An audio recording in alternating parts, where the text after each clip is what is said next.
So I guess the waters of Mandalore were really cursed. Right off the bat, this episode was a banger. I cannot express how much this episode had me on the edge of my seat. From caring about R5 to actually exploring the ruined depths of Mandalore, this episode was pretty good.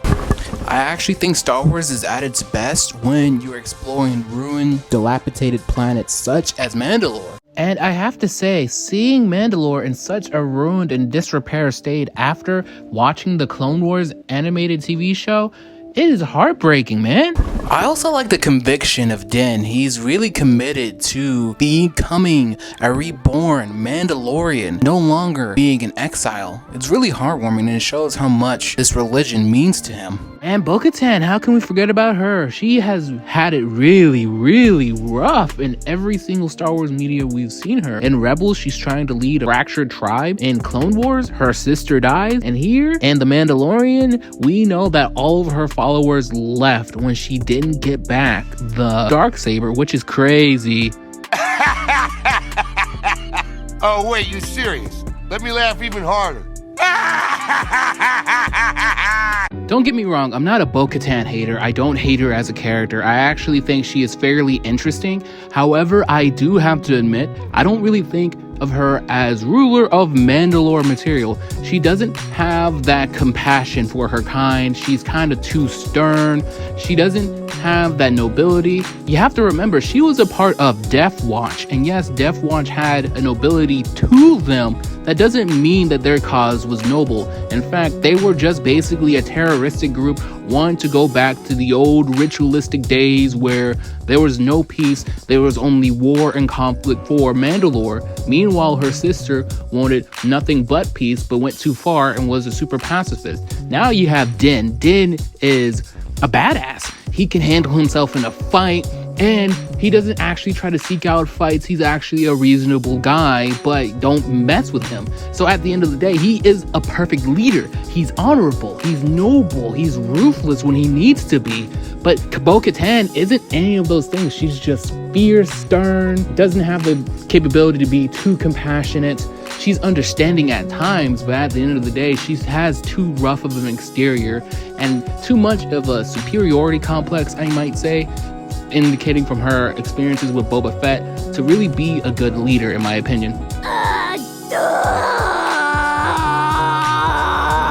Another thing I liked about this episode was the fact that there are critters on the surface of Mandalore, even the caves, that are dangerous. You got these cavemen-like people that attack anything that moves, and then you got this creepy, crawly-looking motherfucker that is just... I don't know what the hell is wrong with him. I don't know what his deal is. The episode does not explain him, and I think that's my only gripe with this episode. They don't explain what that thing was. It trapped Din, then crawled off somewhere, and it was about to do what with him? I mean, I don't get it. I don't understand it. It confuses me. Who is this person? Who is this thing? Why did it want Din like that? Why is it seemingly targeting Mandalorians? I don't fully understand, but I guess whatever, man. We just won't explain who this person is or what this thing is. That's fine with me. I can go ahead and move about my day, I guess. This is why we can't have nice things. Then, as I hinted at before in the intro of the video, poor R5. R5 is kind of becoming one of my favorite characters just because he's being bullied so much on screen. He's just like, no, I don't want to go to the infested planet that has been nuked to hell. But everybody's like, nah, do it. Do it. Do it. Do it, coward. You're going to do it. We're selling you off. Do it. It's your job. It's your job to be so obedient. And I was just like, ah, man. And then when he went off to explore reluctantly and got jumped by those cavemen, I was like, no, R5. I mean, I knew something was going to happen to him at the end of the day, but I mean, I felt bad for that little robot either way.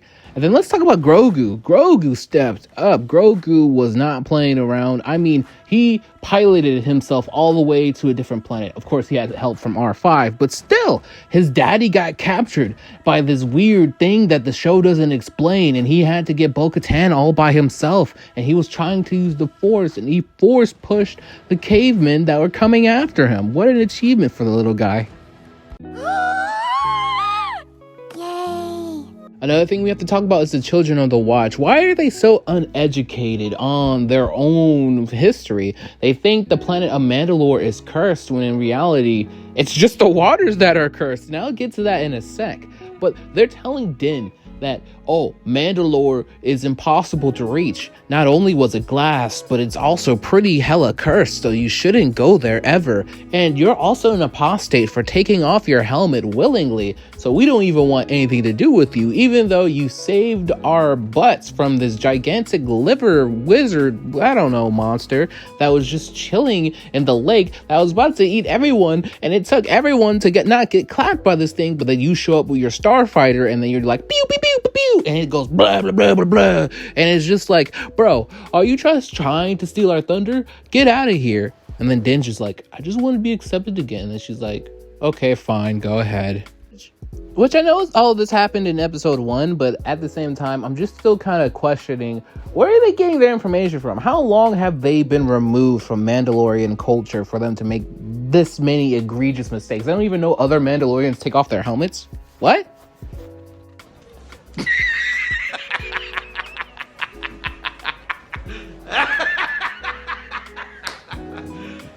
You serious?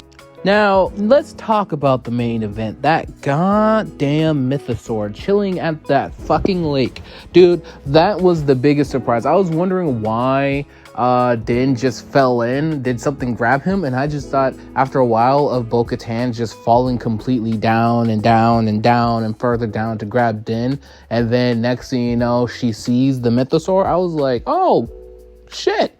There it is. There's the mythosaur. That thing is scary. That thing is a reason why I have a fear of water. I cannot stand water, and that is an example of why I do not want to be anywhere near a big pool of water that has a huge depth. Because monsters like that could be lurking in them. You don't know. You could be swimming out one day thinking everything's chill, and then next thing you know, this big old mythosaur just decides to mess your day up. And not only decides to mess up your day, but probably the rest of your life, seeing as you cease to exist now. Now your name only exists on an obituary. So this episode was very enjoyable. I had so much fun watching it. I was on the edge of my seat the entire way through. I still want to know what in the world that thing was that captured Din and started draining his blood. That doesn't make sense to me. I don't understand why such a creepy critter would be just crittering around Mandalore like that. It just doesn't make sense to me at all, and I'm just done trying to rationalize why a vampire droid, also thingamajigger, is just hunting down Mandalorians in the depth of the Mandalorian caves. You know, it doesn't make complete sense to me. But all in all, I would give this episode an 8 out of 10. I'm excited to see where they go with this storyline, especially knowing that the mythosaur actually exists after the glassing of Mandalore's surface. So yeah.